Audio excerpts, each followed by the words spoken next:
Now is officially garlic planting time. We have boxes and boxes of garlic and we have to get it into the ground. This is the perfect week for us to plant garlic because there's no snow. But it's gonna be dry, it's gonna be fairly warm, you know, for cold fall weather. So I'll pick away at it today and I'll probably pick away at it tomorrow, and it really isn't gonna take much to get it done, especially because we have a genius idea to home job together a little tool to make the job a lot easier that I'll get Ian to show you guys. Last year we planted 1,500 garlic plants, and that was a little bit too much. We are still left with, you know, a pretty good mountain of garlic, which I've been, you know, dehydrating for our personal use over the next year or two. So I don't want to go quite that big. The 1,500 ended up being 7 beds of garlic. And so what we have here is we have a chunk. It's probably going to be about 5 beds. I've been doing the mental math. I think each bed is going to hold about 150 to 200 garlic plants. So, you know, I think that kind of 1,000 window is going to be more of our sweet spot.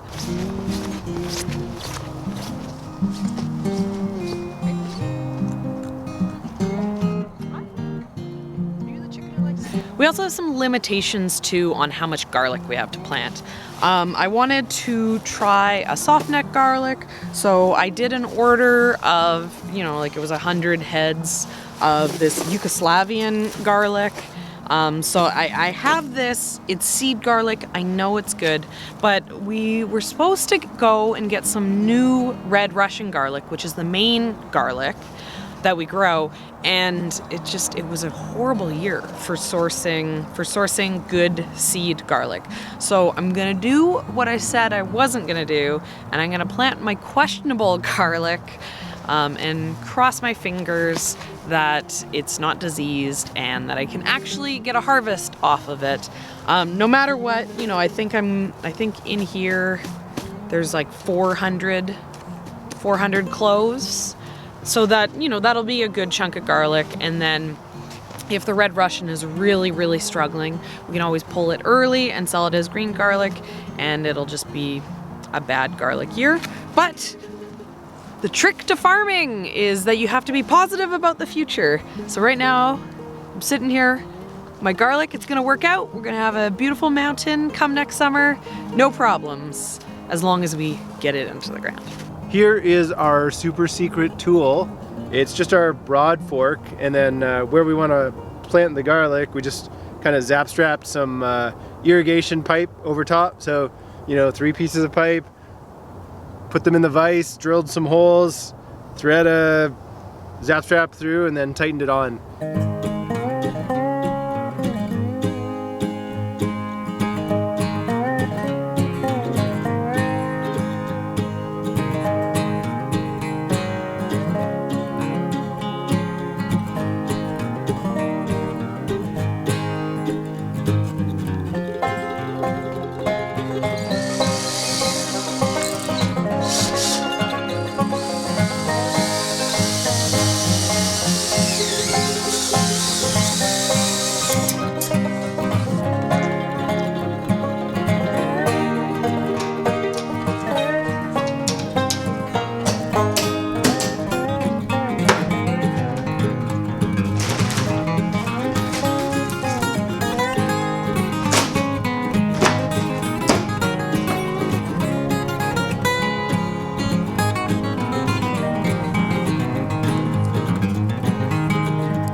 And it seems to work good enough. You know, the first 4 or 5 inches of soil are fairly fluffy in here because I just tilled them yesterday.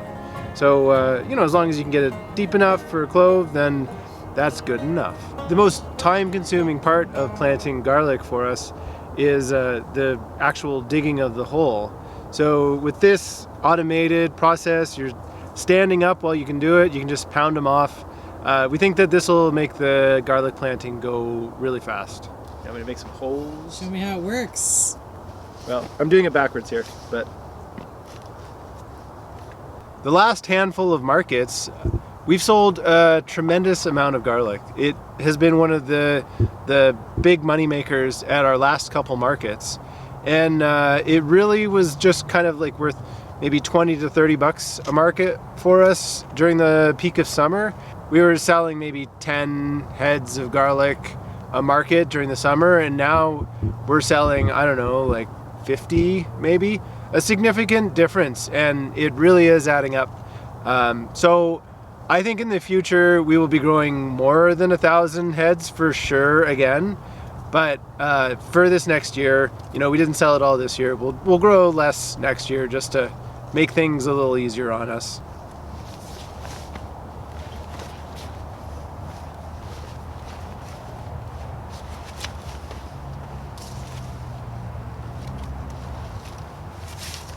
Really does not want to go in. He's like, You're gonna be stepping on your holes doing this, right? like, does it go in more for you? Would it go in more if it was tilled more?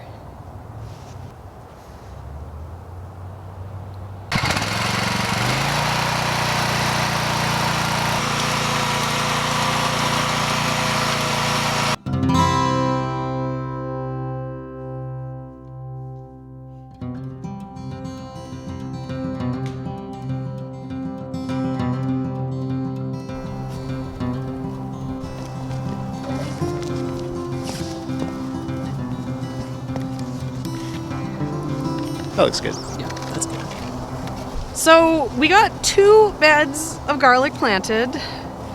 Came out here, quickly did this. It took me like an hour total by myself. And then I needed to break apart some garlic. And then it snowed again. And it got really cold. So I've been waiting for the snow to melt and for the ground to be soft and not frozen. And it looks like today is the day. This is as good as it gets. So we're out here, we're fighting with the snow.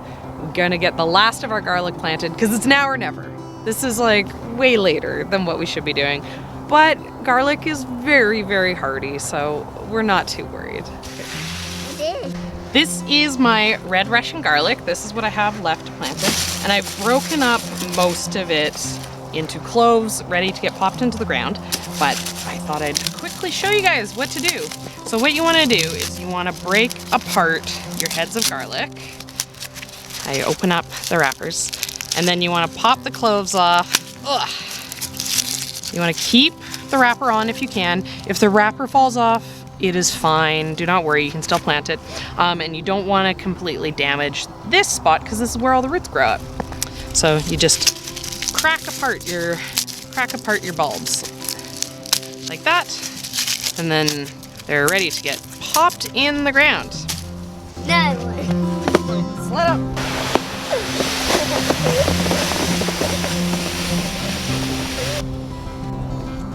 Well, we gotta do the garlic now.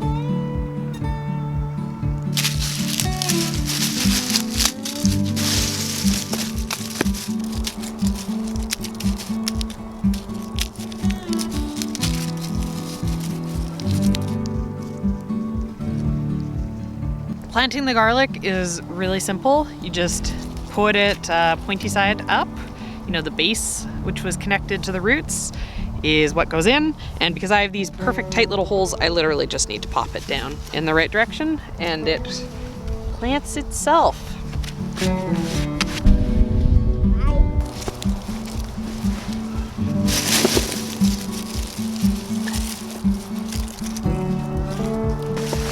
Beep, beep, beep.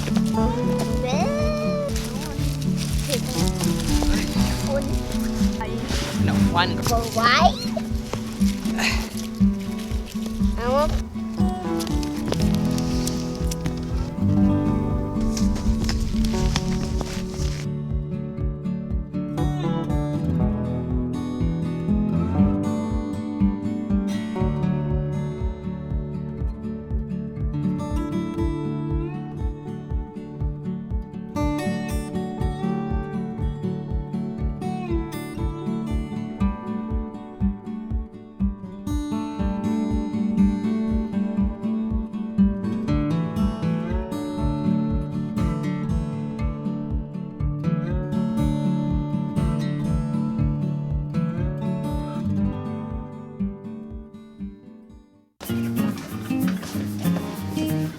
Okay, we have all the garlic planted outside, 5 full beds, but we still have a little bit of garlic left over. So I'm gonna show you guys this great recipe we've been eating a ton of for storing some of this garlic in your fridge.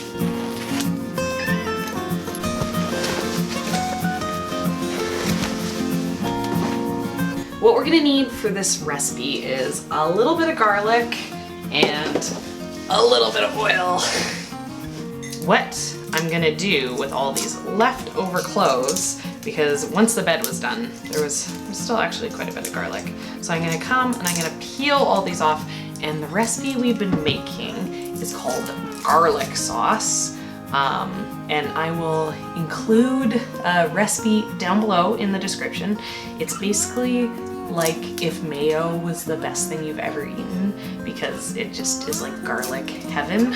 All it is garlic and salt and lemon juice and oil, and because it has, you know, no egg or anything, it keeps in the fridge really well, and oh, it's so good. They recommend to use it on meat. We don't need a ton of meat, but we've been, you know, we'll have a hard-boiled egg and we'll slice it in half and just spread this delicious, creamy garlic all over everything, or toast. We don't even use butter anymore, we just use this garlic sauce. So we've been loving it, and it's a great way to use up any leftover garlic you might have.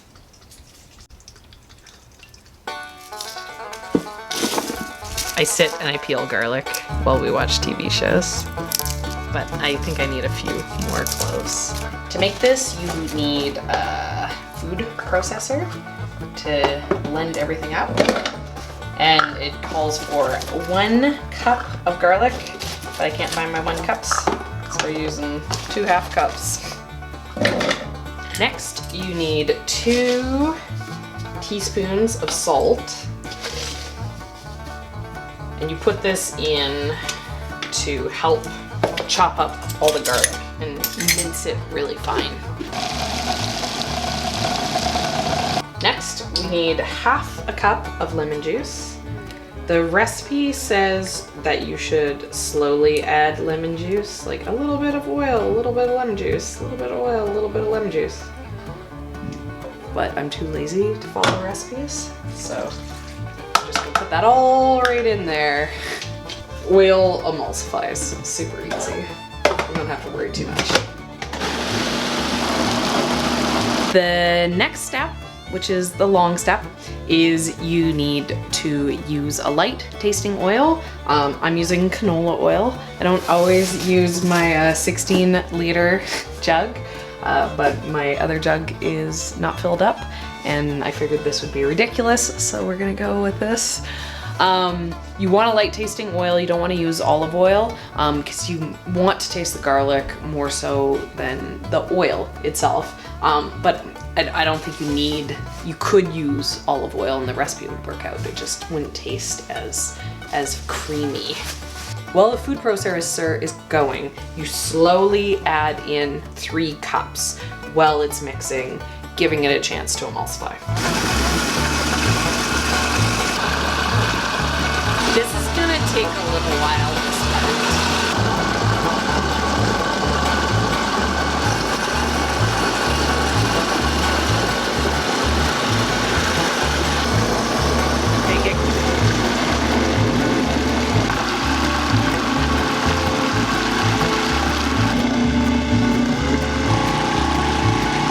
It's getting close to being done because it's not moving anymore, but I still got a little bit of oil on the top. So I'm gonna give it a stir gently because I don't want to break the emulsification. This is probably almost there. I'm not measuring the oil because I've made this before, so I know it fills my food processor.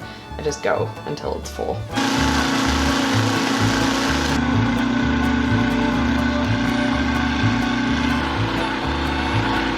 I got it done at this point, and so you can see, ooh, it's like white and creamy and fluffy, and it's so delicious.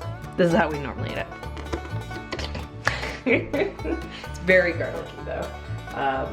If you're the type of person who worries about garlic breath, this is like a 2-dayer. This is like you eat it and it lingers. You get to enjoy it the next day as well, which doesn't matter in our house because we're just eating this every single day. This recipe makes about 5 cups for us, so I usually fill up a 1-liter jar, and then we usually snack on the leftover. And you want to keep it in the fridge, but once it's in there, it probably keeps for probably 2 or 3 months because it's just oil and lemon juice, both, you know, stuff that keeps really well. You can mess this up. You do want to be careful for heat. You know, obviously, movie magic, we didn't show you the process of running this for as long as it takes, but you have to actually run the food processor to emulsify the oils for, you know, 5 to 10 minutes, depending on your food processor. And if your food processor is like mine, you want to watch the heat. If this unit gets hot and it's starting to heat up the oils inside of the container, it will not emulsify. Or if you try to make this when it's like 100 degrees in your house, it might not emulsify nicely. So that is one thing to watch out for. If it doesn't emulsify because it gets too hot, it's fine, just set aside, let it cool down, pop it in the fridge, and then run it again. It will emulsify. Or if you put too much oil in. I eyeballed this instead of measuring it because I've made this before, but measured the 3 cups for oil, just so you know you don't put too much oil in, and then it won't be nice and fluffy. It'll be heavy and oily. But yes, this is delicious. My new favorite way of eating this is with pretzel sticks as a dip. It's really good. That's why we're sharing it, even though we never share recipes. Okay, Ian, taste test time. Is it good? Yeah. It's always good. It's always good. Yeah. What's it called? Toum, I think. Toum. It's very good. So Ian, the garlic's planted, you're garlic obsessed. How do you feel? Well, I definitely feel less nervous. I was actually getting a little bit nervous, some anxiety about what if we weren't gonna get our garlic in time, because, you know, we did get that snowfall and, you know, some cold temperatures, but, you know, I knew that I was just being neurotic, so worried about my precious garlic. But now that it's all safe and sound underground and we got 5 beds of it planted, you know, we can move on to the next task.